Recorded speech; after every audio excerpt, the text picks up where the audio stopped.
Welcome to Outdrive, folks. I'm your host, Cliff Callis, and each week I'm bringing you actionable marketing insights you can apply to reach, connect with, and convert rural American consumers. Outdrive is powered by Callis, a full-service advertising agency with a focus on marketing rural America. Callis offers a wide range of integrated marketing services, including website development, search engine marketing, social media, video, and digital. We develop strategic and creative campaigns to build your brand and your business, and you can learn more about us at ecallis.com. Now join me in the front seat as we head out on the road to success. Let's go. Hey folks, welcome to Outdrive. We've got another great story to share with you today about life and work in rural America. It's always interesting to me to talk with a marketer who is responsible for marketing multiple companies, even if they are owned by the same one. When you have a situation like this, you're most likely going to have different audiences, different products or services, and different strategies for reaching and communicating with the marketplace. It's a unique challenge and one that many times is very rewarding. And that brings us to our guest today. Megan Elsey is the Director of Marketing and Public Relations for MJE and MJE Livestock Equipment. MJE started 50 years ago as a dirt contractor, and they launched their livestock equipment manufacturing business just a few years ago. Together, they serve a wide variety of customers from their location in western Kansas. Megan oversees marketing for both companies, and she shares her perspective on the different strategies they employ to keep the pipeline full and the brand strong, along with ways they differentiate themselves, attract a new generation of buyers, and interface with their sales team. Keep listening because it's an episode packed with insight and takeaways. Welcome to Outdrive, Megan. Well, thanks for having me. Good morning. Well, good morning to you. I've been excited to have you on the show. I think you have a great background for our audience. I know they're going to be interested to hear about your perspectives on marketing. I know that you are very much focused on data-driven strategy, which is so important in today's world. And we want to hear about the ag construction business and what all goes into that from a marketing perspective and, certainly what's working best. I think all marketing works. It's just a matter of which one works best for a particular need. So I'd like to hear from your perspective what's working the best. And then, some general talk about podcasts, because I know you guys are doing one too, and in rural America, which is the focus of ours. So before we go down any of those roads, let's start by having you tell our audience a little bit about yourself. My name is Megan Elthy. I've been working in marketing for about 10 years now, but I've been here with the company with MJE and MJE Livestock Equipment for 4.5 years. I'm the Director of Marketing and Public Relations for MJE Livestock Equipment and MJE. And I have been living in rural Kansas my whole life. So I spent some time in Manhattan. I'm a K-State girl, but mostly here in rural America out in western Kansas. How'd you get interested in marketing and PR? Well, when I was in high school, my two favorite teachers were the journalism teacher and the English lit teacher. And I've always been a reader. And so I really connected with them. And then during college, I came home a few summers and I worked at the local newspaper office. And Mr. Lowen let me design the ads. And I thought it was so much fun. And I just liked being involved in the journalism side of things and the ads. And I think that's really where I kind of had that fire lit for me. So it was through those experiences that took you down the advertising side versus the journalism side? I think so. And I think just out here in Western Kansas, it's a really rural area and there's just not a lot of people doing marketing. And I felt like there was a big need for that because I think there's a lack of communication sometimes between businesses or public entities that really could use somebody helping tell the story. And I think it was just kind of drawn to that side of things versus just the journalism side. And I like graphic design a little bit too. So that kind of helps sway me that direction. That makes a lot of sense. And certainly there's a lot of journalism skills that are used in marketing, right? Oh, absolutely. Yeah. Tell us about MJE. MJE is actually two companies. MJE started as Max Jantz Excavating in 1974, and Max Jantz started it, and he bought a scraper and just was doing a lot of earthwork. Then out here in Western Kansas, we're in the beef belt, so there was a lot of need for feed yard development. People were starting to expand the feed yards out here, and he started doing some of that and ended up growing that business until today. We've been in business for 50 years now, building feed yards. We build a lot of dairies, and we also do some civil construction. So we're also involved in that side of things. We do landfills, highway work, things like that. And then I believe it was 2017, they started talking about in all the feed yards that we're building, we build all of the gates and the fencing and panels, everything that was going into the feed yard, we've been building on site for years. And we decided to expand that and start selling it outright to the general public as well. So we opened up MJE Livestock Equipment. And so now we have two sister businesses, we kind of call it MJE and MJE Livestock Equipment. And we manufacture gates and panels and portable corrals and all kinds of stuff, anything a rancher might need for his cattle. Well, congratulations on 50 years. That's quite an accomplishment. Yeah, absolutely. The company's now run by Max's son and his daughter. They teamed up and bought out their dad, and things are going really well. We've continued to grow. And the town that we are headquartered in has around 800 people, but our company alone employs about 250 people. So we pull in from all of the surrounding areas too to help fill those job gaps. And how large of a market area are you serving? Are you nationwide? We serve in the construction side of things in about a 500-mile radius. And for the MJE livestock equipment, we've started a dealer network that we're expanding all across the 50 states. You've been there for several years now. Marketing excavation services in a 500-mile radius and marketing ag equipment, livestock equipment nationwide or maybe even worldwide takes some different strategies. Talk a little bit about the different strategies you use to market the different companies. Absolutely. When I first came on, we really focused on building the brands together. And as we've continued to grow both sides of the business, it's become clear that we're really marketing to kind of two different audiences. So I really had to start to split strategies and campaigns to focus on who we're trying to reach and make sure that they're getting the right messaging and the information that they want in relation to what they're interested in. So once I kind of readjusted my focus to really concentrate on who am I talking to and what's important to them, it helped me kind of figure out which strategies work best for each company. So we do a whole blend of marketing. We do a lot of digital marketing. We do a little bit of print, and I really try to make sure that we keep up on all of our socials. We're on pretty much every platform. We just try to keep up a variety of different things to reach a variety of different people, I guess. Yeah, that's the way that you got to go. So I know that you're focused on using data-driven strategy. What kind of data are you collecting? I absolutely love doing metrics and looking at the websites. And we have two different websites. We have mjelivestock.equipment.com and mjellc.net.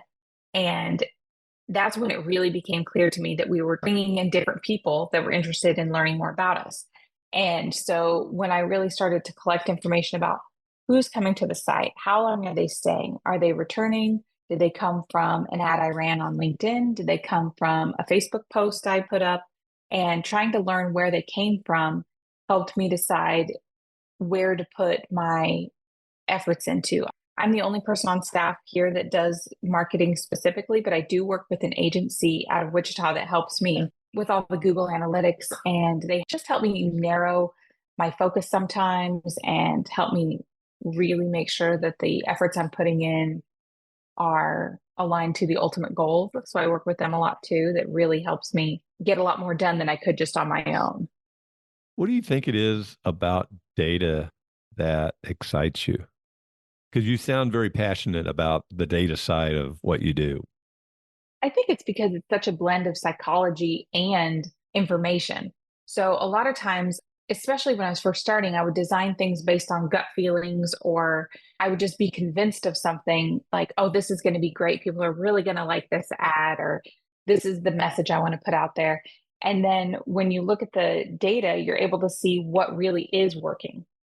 How is it getting to people? What is most effective? And it helps me to narrow my focus. Sometimes I have a little bit of ADD and I can get really excited about a bunch of different things. And using that data helps me see, okay, this is fruitful to put some effort here, or this seems to resonate with people. And it just helps make those choices a little bit easier for me. I think that's great insight for our audience. Now, you said you were building a dealer network for the livestock equipment part of your business. How are you going about building that network? I would say our sales director, Michael Callis, has been crucial in building that dealer network because he lives down in Texas. We have another dealer manager too that helps with all of those. And he just has his finger on the pulse of a lot of different ag retailers. And it's just been instrumental in not only getting people introduced to our brand, but then getting them introduced and passionate enough about our equipment to want to carry it in their stores. So we really try to put a lot of marketing kind of packages together. So if somebody's interested in becoming a dealer, that they have what they need set up for them. Because in ag, a lot of times these retailers are maybe a one-man show also, or a husband-wife team that are running the store, and they don't have the time, budget, or things like that to put behind a big marketing campaign. So once we figured out what can we package together to help make it easier for the dealers that they could use again and again, or when they're ready for it, or if in their area they have a market that's really interested in a certain product, we could help put packages together that really worked for those ranchers there. And that's been super helpful. It's really helped grow the network.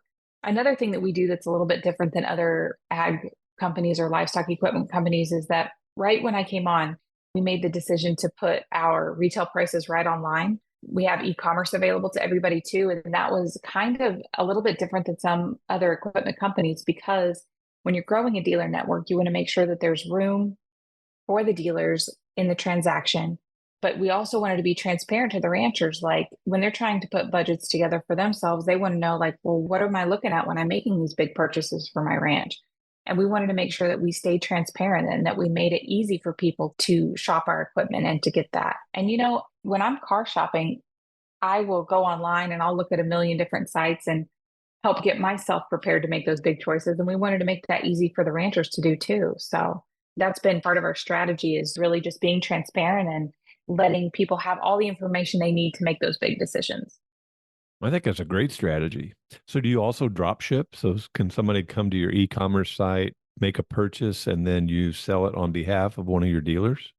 We do. We just started doing that with the heavy equipment. We started flat rate shipping just in the last 6 months for that large stuff. Because for a long time, we've been selling things that help. I would say we call them kind of our smaller items like post caps or fence clips or things that are easier to ship in small quantities without setting up the freight. But we've elected to go with some flat rate shipping. And if somebody wants to order a conquistador wheel corral, we'll get it to them. And then we look at our dealer network, and whichever dealer is the closest to that, we'll make sure that they are credited with that so that we don't leave them out of that transaction because they're vital to our network. I mean, we can't do this without them. So we want to make it clear and easy for everybody. Well, I think that's going to be really effective because, a lot of dealers, just like you said, a lot of mom and pops, they don't have the capital maybe to invest in the inventory to be able to carry the entire line. But by working together with you guys, people can buy online, pick it up there, or have it sent directly. And everybody kind of wins in that scenario. Absolutely. Yep. That's the goal. So you talked earlier about supporting the marketing needs of some of your customers in that dealer network.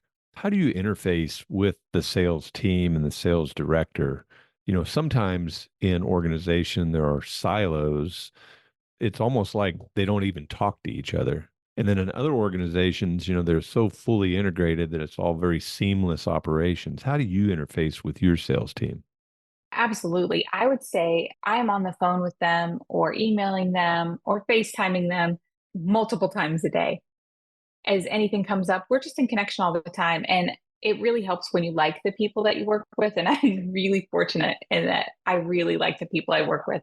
Ethan Cantrell, he's our dealer manager, and he does a lot of dealer visits, going to check on the dealers, seeing what they need, seeing what's moving. And he has been a great sport about putting videos together or saying, hey, one of my dealers really needs a post or a promotion about this. Could you work up a flyer for him or will you help him with an email campaign? And I really try to work one on one with the dealers and with our sales team to make sure everybody has what they need to get it done.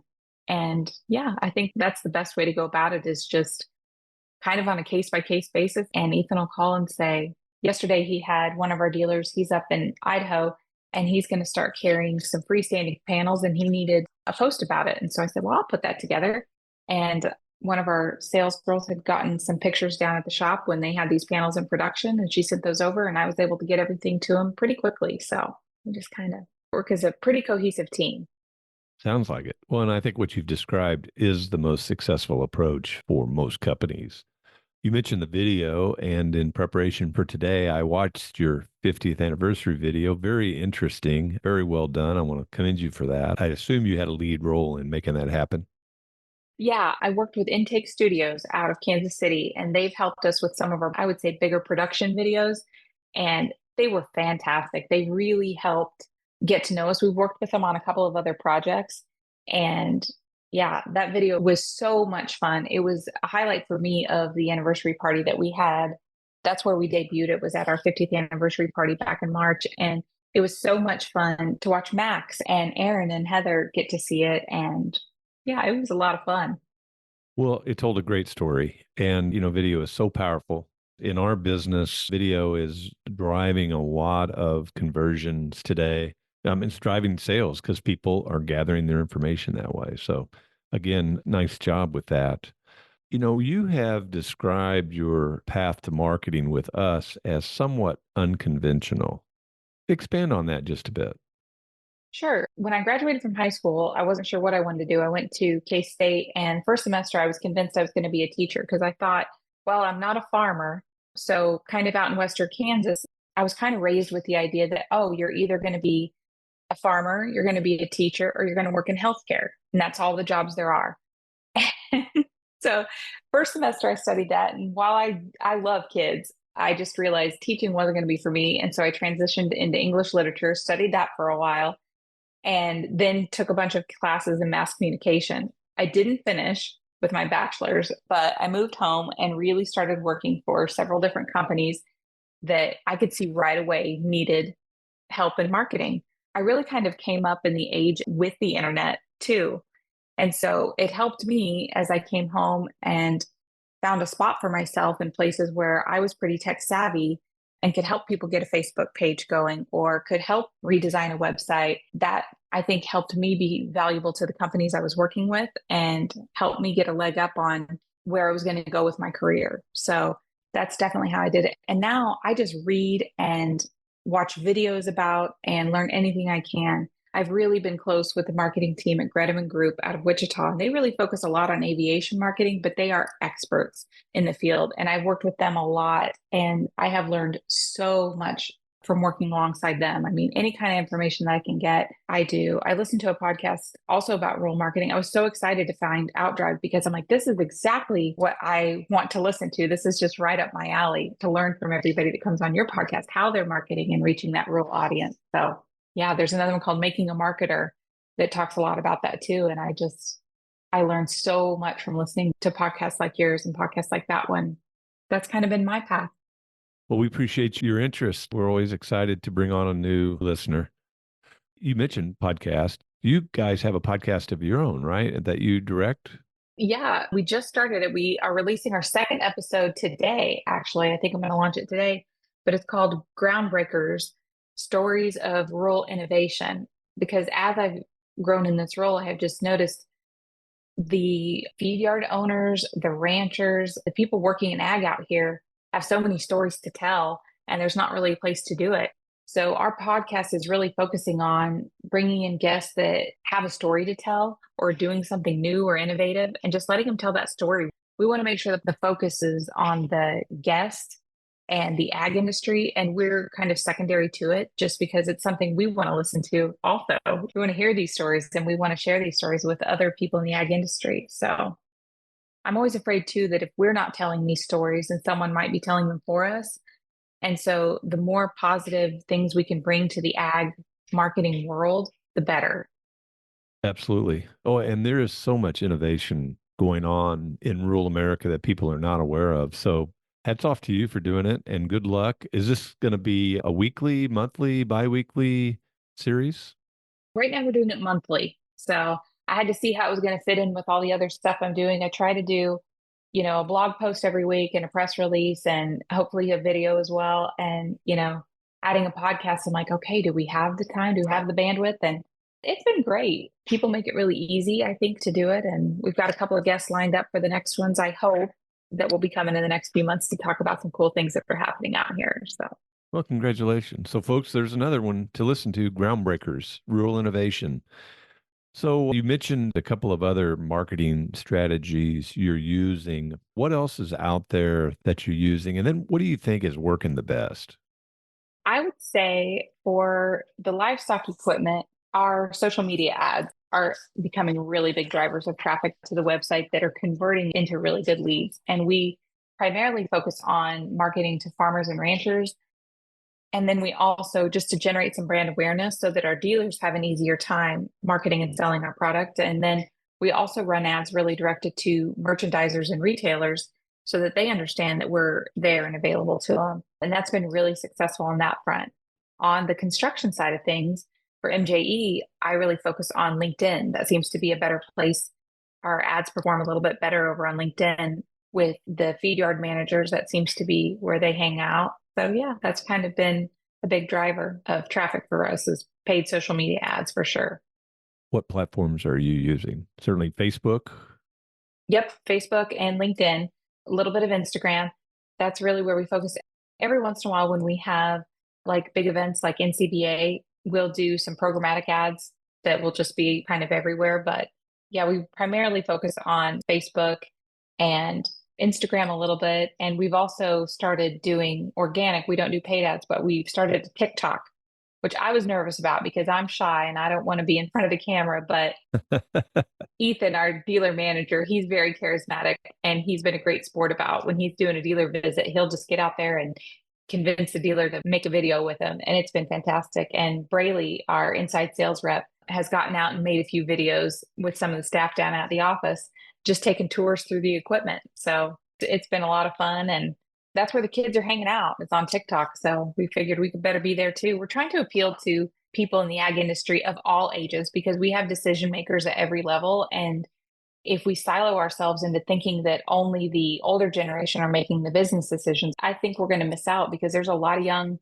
people in ag that are excited and everybody's on social media, I think. So You're right. And, that's a futuristic look, a visionary look at going forward and positioning your business to be successful in the future by reaching those younger customers today. So I think that makes a lot of sense.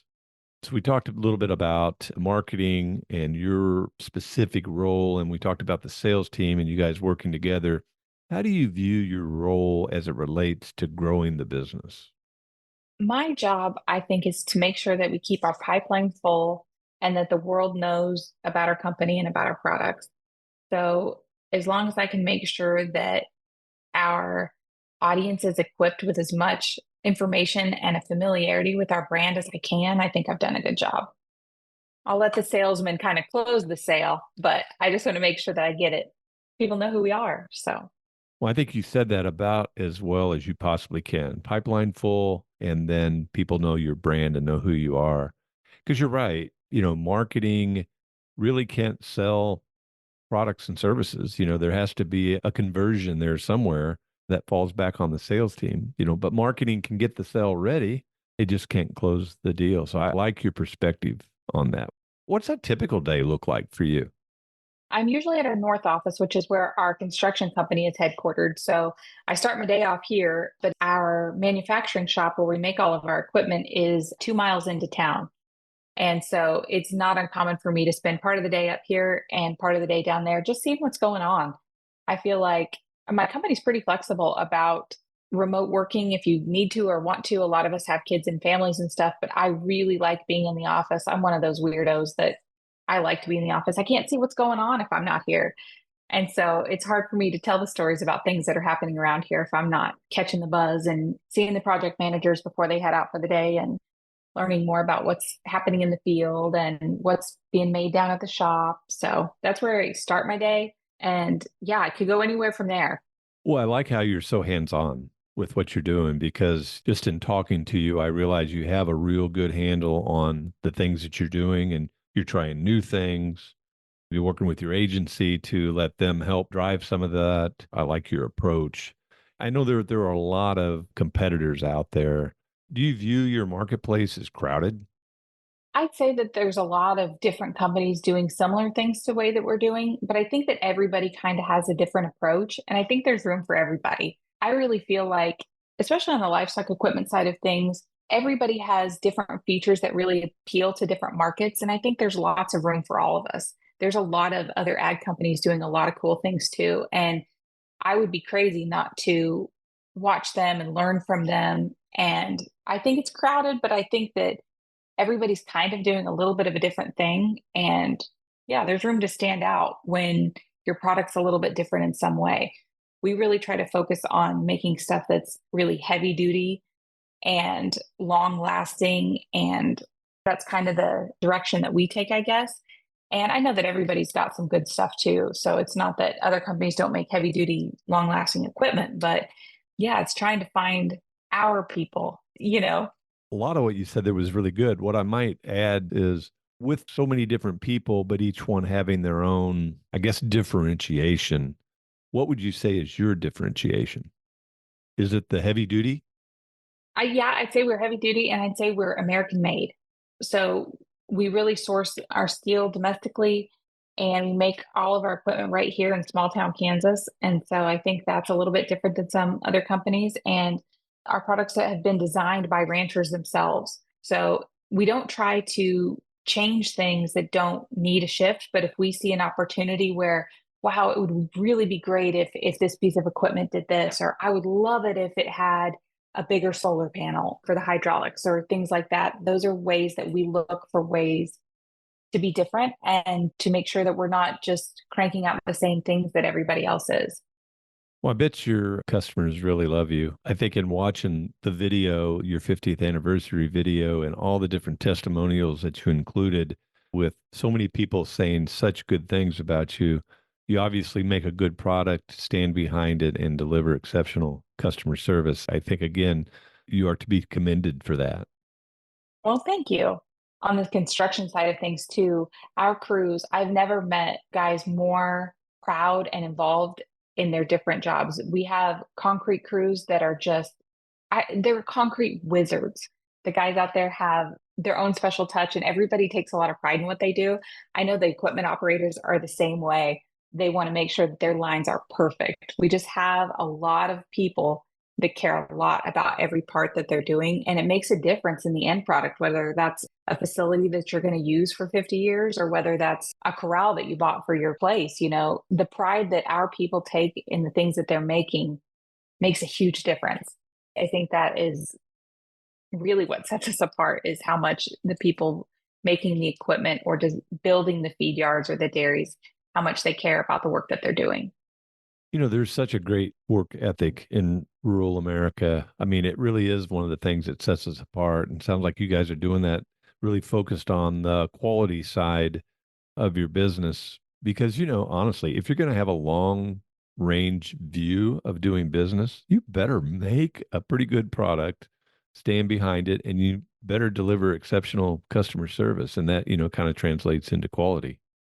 Absolutely. If we have anybody that comes back with a product or work that we've done that they don't feel like they've gotten the value out of that they anticipated, we're going to make it right. I mean, we stand behind what we do and that's a huge core value of the company is we want things done the right way and we want people to trust that we'll always leave them happy with what they've gotten from us. Well, and that trust is a big word. I mean, that's pretty powerful. Right.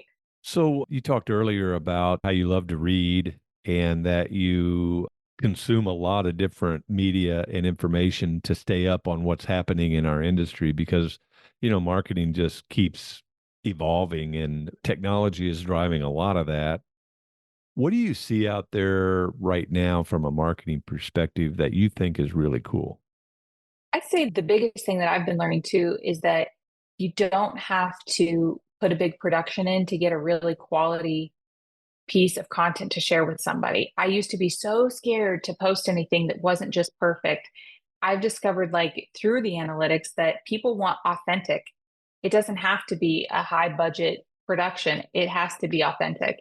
And so, people making marketing on their own, we'd love to see more people out using our equipment, just sending us their videos. Those are going to perform better than anything that I'm going to put together on my side of things. And I think that that's really cool is that people just want things that are real. They don't want it necessarily too curated.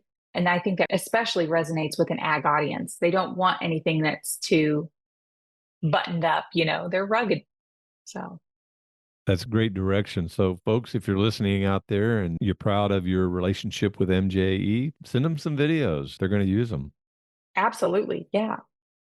I know you're an avid reader. You mentioned that earlier and talked about really your whole life being that way. And I know that you read a lot of business and marketing information, but I'm assuming that there's other kinds of things you like to read as well. Is that right? Yes, I am a fiction girl through and through. So I've always got at least a few books going. I live in a town that's probably it's about 20 minutes from my office. And so I listen to an audiobook almost every day. And usually that's a thriller, but you never know what I'm reading at home. I just got done reading. It's called Fire and Blood. It's a George R. R. Martin. I'm a big Game of Thrones nerd too. And so I've read all those books and that show was airing this summer. So I thought, oh, I better read that one. Well, you kind of beat me to the punch. I was going to ask any book you'd recommend. So, Fire and Blood right now, right? Yep, just finished Fire and Blood. So that was pretty good. And now I'm reading one it's kind of a retelling of the Knights of Camelot. And it's unlike anything I've ever read. And I believe Lev Grossman is the author. And it's pretty good so far too. So I'm always reading something new. I What's it called? think it's called The Brightest Sword. It's a newer one. Hi, back to Arthur's Sword. Cool. Yeah, The Bright Sword by Lev Grossman. That Camelot story is interesting because it really has legs and has for a long time with movies and books. And there's so many variations on it. I think it's just a really cool story. I do too. My son is 11 and we were talking about books the other day. He's having me read the Hunger Games books to him. So he reads some to me and I read some to him. And he asked me about what I was reading and I was telling him it was about Camelot. And he's like, I just love King Arthur. And he was wanting to know more about that. And then he realized that King Arthur might not be real. And he was so disappointed. He was like, I thought he was real. Like, well, I think he's based on a lot of kings. Yeah, you just broke my bubble. I thought he was real too. Mm-hmm. Yeah, that's how Wilder was too. He was not a happy camper. Well, as we wrap up today, I've really enjoyed visiting with you, Megan, and I think you've had a lot of great insight to share with our audience. The focus of our podcast is marketing to rural America. And certainly with your new podcast, Groundbreakers, you're talking about rural innovation. And then you mentioned Making a Marketer as another rural marketing podcast. But as I say the words rural America, what kind of thoughts and images come to your mind? To me, I picture my family. My dad is a farmer. He has a few cattle. And at my core, I'm a country girl, I guess, even though I've always thought maybe I wasn't. I thought maybe I was a city girl. But no, I think rural America looks a lot more vibrant than people realize. There's a lot of different kinds of people out here doing a lot of different kinds of things. And I'm excited to be part of that story and to help tell their stories and letting all these people out here, making sure that they have a voice. And yeah. That's great. What else would you like to share with our audience today that you think they might find interesting or maybe even inspiring? I would just hope that anybody listening to this podcast doesn't get in their own way or scare themselves out of trying something new. There's been so many things that I've been able to be successful at just because I thought, I think I could do that.